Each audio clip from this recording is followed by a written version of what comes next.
Dan kita berlomba-lomba bertakwa kepada Allah Subhanahu wa taala sebagaimana yang disebutkan dalam Al-Qur'an, wasari'u ila magfiratin mir rabbikum. Berlomba-lombalah kalian, wasari'u ila magfiratin mir rabbikum, berlomba-lombalah kalian menuju ampunan Tuhan kalian, wa jannatin, dan berlomba-lomba menuju surga. Ardu as-samawatu, yang luasnya surga adalah seluas langit dan bumi. Uiddat lil muttaqin, yang disediakan untuk orang-orang yang bertakwa. Maka dari itu marilah kita berlomba-lomba di dalam ketakwaan tersebut. Alladzina yunfikuna fis sarra'i wad dharra'i, yaitu orang-orang yang meninfakkan hartanya dalam keadaan lapang maupun dalam keadaan sempit. Wal kadiminal ghaidha, dan orang-orang yang menahan marah padahal dia mampu untuk marah. Dia mampu untuk marah tapi menahan marah. Wal afina anin nas, dan orang-orang yang memaafkan orang lain meskipun orang lain tidak minta maaf. Wallahu yuhibbul muhsinin, dan Allah mencintai orang-orang yang berbuat ihsan. Yakni orang yang menahan marah, orang yang memaafkan orang lain, memaafkan orang lain itu adalah orang yang berbuat ihsan, yakni tidak membalas. Sampean dikeplak orang balas ngeplak, sampean dicaci maki orang balas caci maki, sampean dihujat juga balas menghujat. Itu termasuk orang-orang yang berbuat ihsan. Itu adalah dicintai oleh Allah Subhanahu wa taala. Nek pengen dicintai Allah, pengen menjadi kekasih Allah, ya seperti itu. Yakni tidak membalas, berbuat ihsan. Mulane wallahu yuhibbul muhsinin. Allah mencintai orang-orang yang berbuat ihsan. Yakni sampean dikeplak orang balas ngeplak, ya wis tak sepuro gak apa-apa. Padahal mampu balas, mampu. Dan balas keplakan juga boleh, yakni bersifat adil nggih. Sampean dicaci maki sampean tuntut nggih, untuk sampean tuntut dengan pengadilan sesuai caci maki tersebut, itu juga berbuat adil jenenge. Tapi gak sampean tuntut, sampean jarno gak apa-apa. Tunggale sampean misalnya duwe kajian dibubarno, sampean gak usah bales bubarno, itu termasuk berbuat ihsan, nanti dicintai oleh Allah Subhanahu wa taala. Wis dicintai oleh Allah pasti ditolong oleh Allah Subhanahu wa taala, paling tidak nggih.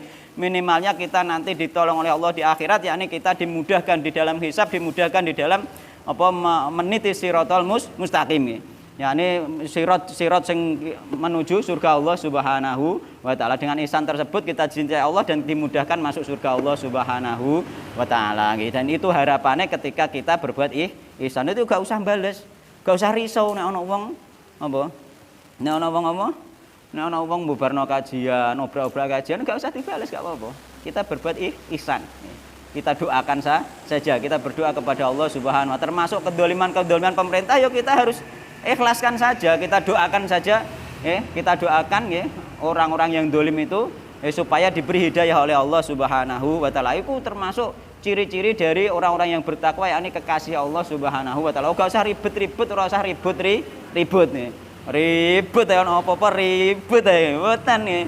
Jadi nek pengen dadi orang bertakwa ngoten mau malah enak. Jadi jiwa itu juga tenang, nanti masalah itu bukan kita yang menyelesaikan, Allah sendiri yang menyelesaikan kan. Wis Allah yang menyelesaikan itu mudah, gak perlu butuh uang akeh, gak perlu butuh apa jenenge masa sing akeh. Terserah Allah Subhanahu wa taala, semuanya pasti akan diselesaikan oleh Allah Subhanahu wa taala. Itu gak usah ribet, gak usah ribut ngoten nggih. Santai wae, pokoknya kita itu beribadah terus kepada Allah, mengikhlaskan diri, berbuat ihsan, dan kita terus belajar, terus beribadah ngono tok. Iku wis Allah nanti yang akan menyelesaikan, gak usah khawatir nggih.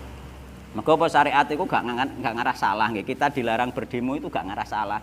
Ngono gak didemo, gak diprotes tambah nemen sak karepe dhewe iku gak ono, ngono iku gak ono.